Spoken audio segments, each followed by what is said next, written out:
தமிழகத்தில் வெற்றி கொடி நாட்டப் போகும் வேட்பாளர்கள் பட்டியலை பார்த்து அப்செட்டான திமுகவினர் மொத்தமும் போச்சு. தமிழகத்தில் நடைபெறவுள்ள 2026 சட்டமன்ற தேர்தலை முன்னிட்டு பாரதிய ஜனதா கட்சி தனது முதற்கட்ட வேட்பாளர் பட்டியலை அதிகாரப்பூர்வமாக வெளியிட்டுள்ளது. கட்சியின் மத்திய தேர்தல் குழு ஆலோசனையின் பேரில் இந்த பட்டியல் அறிவிக்கப்பட்டுள்ளதாக தெரிவிக்கப்பட்டுள்ளது. இந்த பட்டியலில் மொத்தம் 27 தொகுதிகளுக்கான வேட்பாளர்கள் அறிவிக்கப்பட்டுள்ளனர். முக்கிய நகர்ப்புற மற்றும் கிராமப்புற தொகுதிகளிலும் பல்வேறு சமூகங்களை பிரதிநிதித்துவப்படுத்தும் வகையில் வேட்பாளர்கள் தேர்வு செய்யப்பட்டுள்ளதாக கூறப்படுகிறது. அந்த வகையில் சென்னை மயிலாப்பூர் தொகுதியில் முன்னாள் ஆளுநர் தமிழிசை சவுந்தரராஜன் போட்டியிடுகிறார். அதேபோன்று கோவை வடக்கு தொகுதியில் எம்எல்ஏ வானதி ஸ்ரீனிவாசன் மீண்டும் களமிறக்கப்பட்டுள்ளார். அவிநாசி தனி தொகுதியில் மத்திய அமைச்சர் எல் முருகன் போட்டியிடுவது அனைவரின் கவனத்தை ஈர்த்துள்ளது.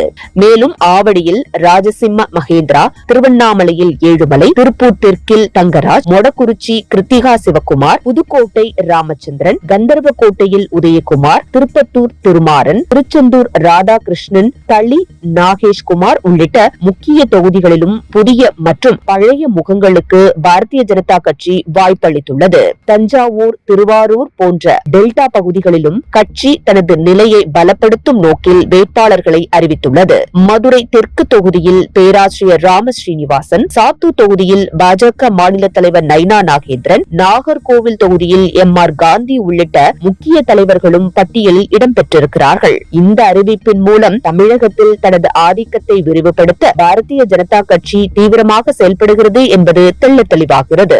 மொத்தத்தில் பார்க்கும்போது 2026 தமிழக சட்டமன்ற தேர்தலை முன்னிட்டு வெளியிடப்பட்டிருக்கும் இந்த பாஜக வேட்பாளர் பட்டியல் கட்சியின் நீண்டகால அரசியல் திட்டத்தையும் மாநிலத்தில் தன்னுடைய அடிப்படை ஆதரவை கட்டி எழுப்பும் முயற்சியையும் வெளிப்படுத்துகிறது. நகர்ப்புறம் முதல் கிராமப்புறம் வரையிலான தொகுதிகளை உள்ளடக்கிய இந்த பட்டியல் அனைத்து சமூகங்களையும் இணைக்கும் வகையில் வடிவமைக்கப்பட்டுள்ளதாக தென்படுகிறது. மேலும் முன்னணி தலைவர்களுக்கும் புதிய முகங்களுக்கும் சமமான வாய்ப்பு வழங்கப்பட்டிருப்பது அனுபவமும் புதுமையும் கலந்த அணுகுமுறையை பாஜக கடைபிடித்து வருவதை காட்டுகிறது. குறிப்பாக முக்கிய தொகுதிகளில் அறிமுகப்படுத்தப்பட்டுள்ள வலுவான வேட்பாளர்கள் மூலம் கட்சி நேரடி போட்டியை எதிர்கொள்ள தயாராக இருப்பதும் தெளிவாகிறது. அதே நேரத்தில் டெல்டா மற்றும் தென் மாவட்டங்கள் உள்ளிட்ட பகுதிகளில் அதிக கவனம் செலுத்தப்பட்டிருப்பது கடந்த தேர்தல்களில் குறைந்த ஆதரவை பெற்ற பகுதிகளில் வளர்ச்சியை நோக்கி எடுத்துக் கொள்ளப்பட்ட அரசியல் யுக்தியாக பார்க்கப்படுகிறது. சமூக ஒற்றுமை, வளர்ச்சி மற்றும் மாற்றம் ஆகிய கோஷங்களை முன்னிறுத்தி இந்த தேர்தலை எதிர்கொள்ளும் முயற்சியும் இதில் பிரதிபலிக்கிறது.